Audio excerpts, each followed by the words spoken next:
Muy buenas tardes, amigas y amigos de Piensa Prensa. El día de hoy nos acompaña Daniela Aceituno Silva, quien es trabajadora social y viene como representante, como presidenta de la Asociación Nacional de Defensoras y Defensores de Derechos Humanos, que está al alero del INDH. Muchas gracias, Daniela, por acompañarnos el día de hoy. Muchas gracias, Valentina.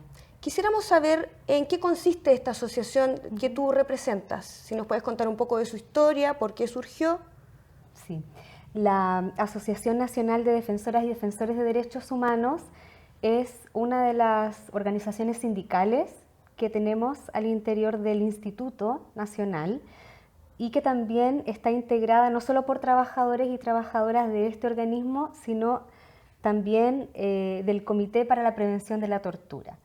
Existimos desde junio del 2019 y nuestro principal objetivo tiene que ver con resguardar, promover y trabajar por conseguir más y mejores derechos laborales, más y mejores condiciones de trabajo, en el entendido de que si ello ocurre, también junto con promover nuestros propios derechos, ¿cierto?, legítimos, de trabajo decente, le vamos a estar otorgando al país una mejor institucionalidad y la institucionalidad de derechos humanos que también se merece. Muy relevante en estos tiempos en que necesitamos una institución que vele por nuestros derechos. ¿Podrías comentarnos un poco en qué consiste el comité de la tortura que mencionaste? Nos parece relevante si nos puedes comentar un poco. Sí, el Comité para la Prevención de la Tortura es un organismo cuyo mecanismo es el INDH y así es como ocurre también en otros países del mundo. Las INDH son los mecanismos que posibilitan el funcionamiento, pero al igual que el instituto es al mismo tiempo un organismo autónomo y en ese sentido la autonomía es un principio muy importante para el ejercicio de su trabajo y que, como bien dice su nombre, tiene el foco puesto en poder advertir, ¿cierto?, en aquellos espacios donde las personas están siendo custodiadas, están siendo cuidadas, están siendo protegidas por el Estado respecto de torturas, malos tratos, apremios y situaciones constitutivas de maltrato y de violencia institucional. Entonces, el trabajo que hace el comité es muy importante porque precisamente nos permite llegar antes de que las violaciones a los derechos humanos ocurran y realizan un trabajo muy importante pese a estar solo concentrados en la región metropolitana. Han tenido un despliegue territorial importante por distintos territorios del país, por distintos espacios, instituciones, y también han generado informes con recomendaciones y un trabajo de asistencia técnica muy potente para poder acompañar precisamente el desafío que el Estado tiene a través de sus distintos organismos en cuanto a poder incorporar en su quehacer la mirada de los derechos humanos. Es decir, es una mirada, es un comité preventivo. Su función tiene que ver con la prevención. Sí. ¿Y cuáles serían los mecanismos, las estrategias, como si nos puedes describir cómo lo hacen? Porque muchas veces las personas no saben cómo se aplican los derechos, nuestros derechos se ven vulnerados. ¿Cómo funciona este trabajo de ustedes, si lo puedes describir en torno a la prevención? Sí. En el caso del comité se realizan visitas a distintos lugares donde las personas están hoy día siendo protegidas, siendo custodiadas por el Estado o que están bajo su tutela, ¿cierto?, bajo su alero. Y en ese sentido, por ejemplo, todas las residencias de protección para niños, niñas y adolescentes, centros de justicia juvenil, centros penitenciarios, dispositivos de salud mental, hospitales psiquiátricos, comisarías, vehículos policiales. Todos estos son espacios en los que el comité se constituye, se presenta para poder indagar, ¿cierto?, de qué manera el Estado está protegiendo y está resguardando los derechos de las personas que vivan ahí, con el objetivo de que estén bien, de que tengan una buena calidad de vida, que tengan bienestar y sobre todo también tomando en consideración los estándares internacionales de derechos humanos que van a aplicar de acuerdo a cada tema, a cada contexto o a cada caso. Y lo que hacen entonces es un diagnóstico, un levantamiento de información para poder también luego sugerir, recomendar por dónde el Estado podría ir avanzando para mejorar, ¿cierto?, su quehacer desde un enfoque de derechos humanos. Y algo muy interesante que también hace el comité es que reconoce buenas prácticas. Y eso en el trabajo en derechos humanos es muy importante, porque permite también reconocer que no es que no haya nada o que todo, absolutamente todo sea insuficiente, sino que recoger lo que ya hay, ¿cierto?, la experiencia previa, y a partir de eso fijar un camino que permita profundizar una cultura de respeto a los derechos humanos, especialmente con poblaciones, con grupos, con colectivos vulnerabilizados o históricamente afectados en sus derechos humanos y respecto de los cuales el Estado, ¿cierto?, tiene una protección especial que hacer, que entregar. Claro.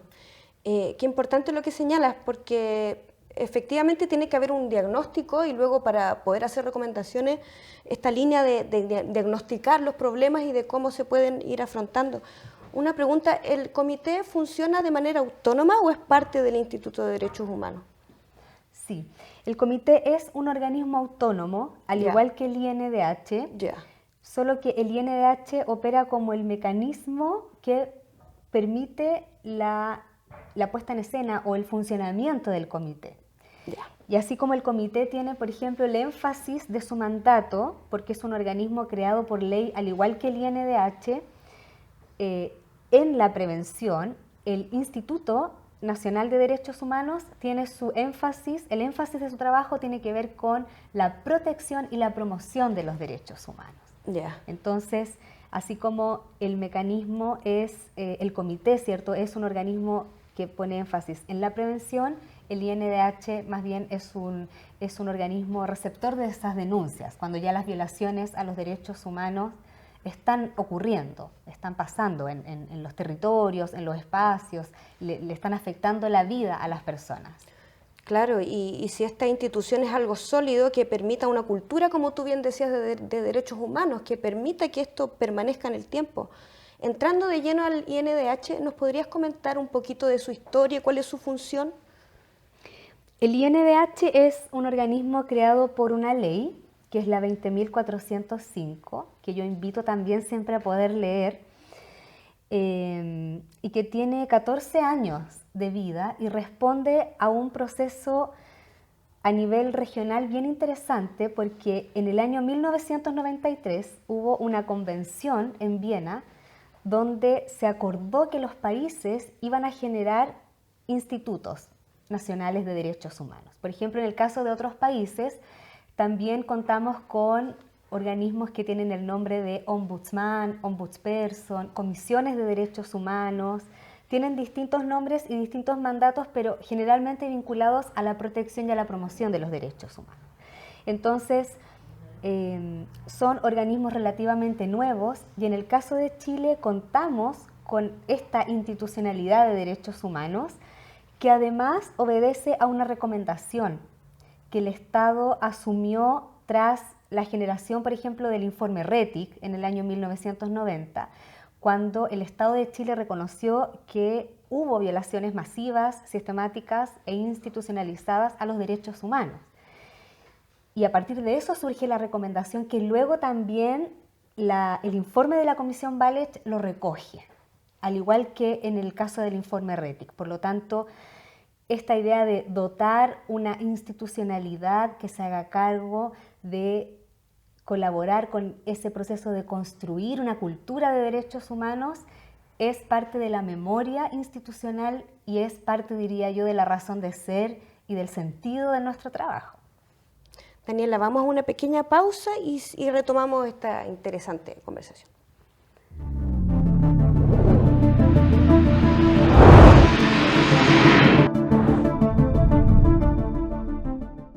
Retomamos nuestra entrevista con Daniela Aceituno Silva, trabajadora social, quien viene como representante de la Asociación Nacional de Defensoras y Defensores de Derechos Humanos del INDH. Eres presidenta de esa institución. Mira, queríamos saber, porque la Cámara de Diputados se estaba discutiendo algo muy importante para el Instituto de Derechos Humanos y para mantener su autonomía y su financiamiento. ¿Qué es lo que está ocurriendo? Si les puedes comentar a la ciudadanía, ¿qué es lo que está ocurriendo con el tema de los presupuestos en la Cámara? ¿Y cómo afectaría eso al instituto?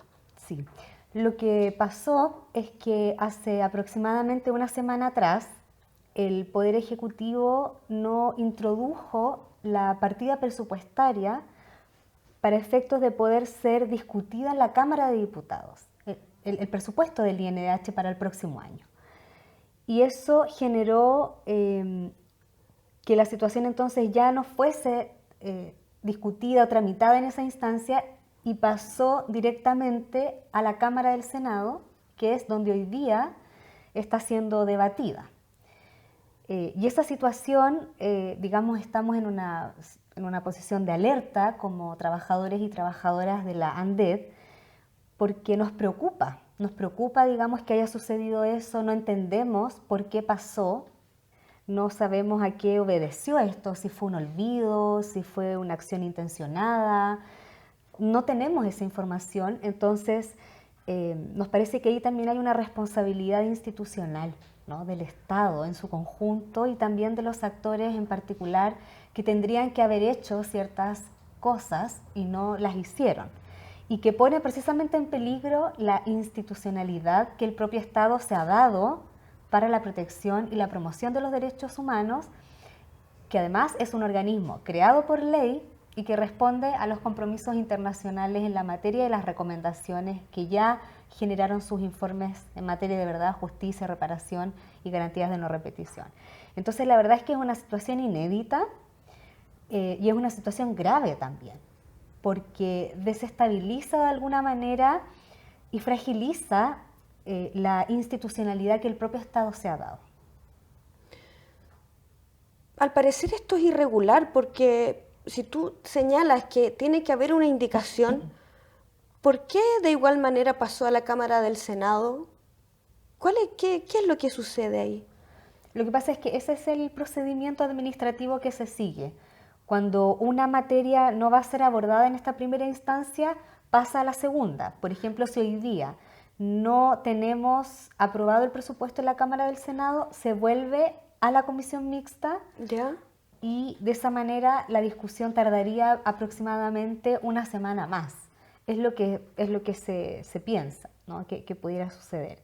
Ahora, esto, digamos, a nosotros como trabajadores y trabajadoras de la asociación nos coloca, como te decía anteriormente, en una posición de alerta, porque consideramos que atenta precisamente contra la autonomía, que es uno de los principios fundamentales que rige, que orienta, que guía el cómo o la naturaleza de las organizaciones nacionales de derechos humanos de este tipo en el mundo y que están recogidos en los denominados principios de París. Entonces, la autonomía tiene que ver precisamente con una característica, con una cualidad que le permite a este tipo de organismos no solo contar con un presupuesto, sino que también que este sea un presupuesto permanente y que sea un presupuesto que se condiga con la naturaleza y con el alcance de su mandato. Entonces, estamos en una situación bien preocupante y creemos que eso finalmente también da cuenta de la calidad de nuestra democracia.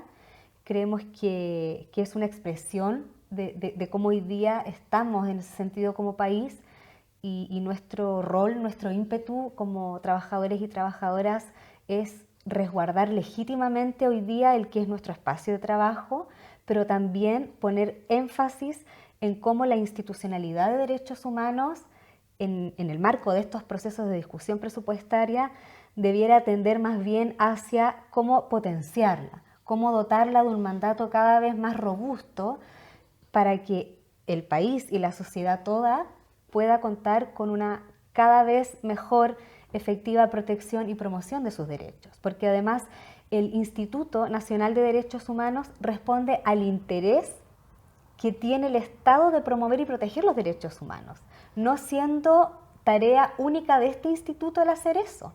La tarea de la promoción y de la protección y del respeto, de la garantía de la realización, de la difusión, de la educación en temas de derechos humanos es de todo el Estado. Todo el Estado tiene esa tarea, los municipios, las gobernaciones, los liceos públicos, los CESFAM, todos quienes trabajen, ¿cierto?, en calidad de funcionarios públicos, el Estado en su conjunto tiene esa tarea. Pero el papel que cumple el INDH en ese sentido es un papel de articular, de poder visibilizar, de poder recoger y de poder ayudar al Estado, ¿cierto?, a poner en el centro de su quehacer la protección de los derechos civiles y políticos y de los derechos económicos, sociales y culturales para todas las personas que viven en el territorio, pero especialmente pensando en poblaciones y en colectivos que hoy día requieren de un papel estatal cada vez más robusto, cada vez más decidido. Por ejemplo, como instituto realizamos observaciones en territorios que están conflictuados por el acceso al agua, es decir, porque no tienen agua o porque la calidad del agua es deficiente, es paupérrima. Por ejemplo, también estamos apoyando, ¿cierto?, procesos de acompañamiento a las policías, a las fuerzas de orden y seguridad, para que cada vez puedan entender, puedan comprender, puedan incorporar cómo los estándares de derechos humanos regulan y favorecen un actuar policial desde esa perspectiva.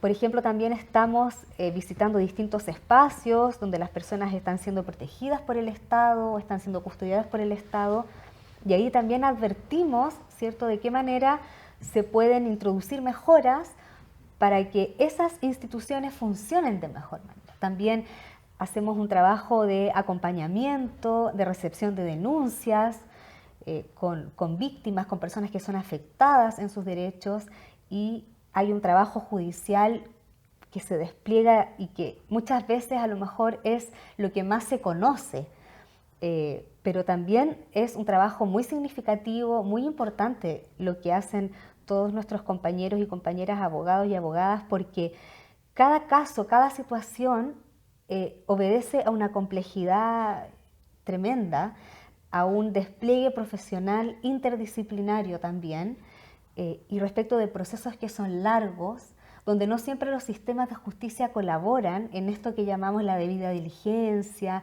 ¿cierto?, la debida protección. Entonces, es un trabajo muy desafiante, también frustrante a ratos, que requiere un despliegue de energía en muchos sentidos y que es muy importante que se pueda seguir haciendo para que las personas encuentren, ¿cierto?, una institucionalidad que las apoye y que les permita que en su vida cotidiana eso pueda ser también una realidad. Daniela, hablaste la importancia de la labor estatal como garante y educador de los derechos humanos. Nos gustaría que nos dijeras por qué es importante el Instituto de Derechos Humanos y por qué también es importante su autonomía, para que la gente entienda también que si bien es una labor del Estado, ¿por qué es importante que se mantenga esta autonomía institucional? Sí, la labor del instituto es muy importante, como es muy importante el rol que cumple también el Comité para la Prevención de la Tortura. Los dos organismos responden, digamos, al interés que tiene el Estado en cuanto a proteger y promover los derechos humanos. Y colaboran, ¿cierto?, principalmente con la tarea del Estado de poder incorporar estos estándares en su quehacer, es decir, que sus políticas públicas, sus normativas, el cómo aprueban o el cuánto aprueban ciertas indicaciones, ciertas materias, ciertas leyes, incluso ciertos presupuestos, cómo se avanza o no se avanza.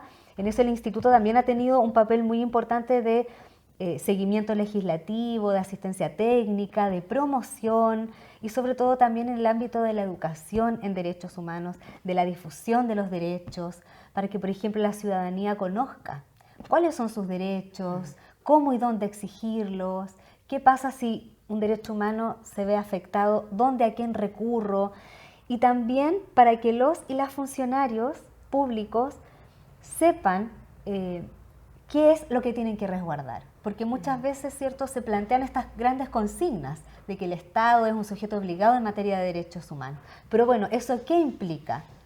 ¿Cierto? ¿Qué implica en cada caso? ¿Qué implica en cada ámbito temático? ¿Qué implica, por ejemplo, en el trabajo con mujeres, con niños, niñas y adolescentes? ¿Qué implica en materia de derechos ambientales?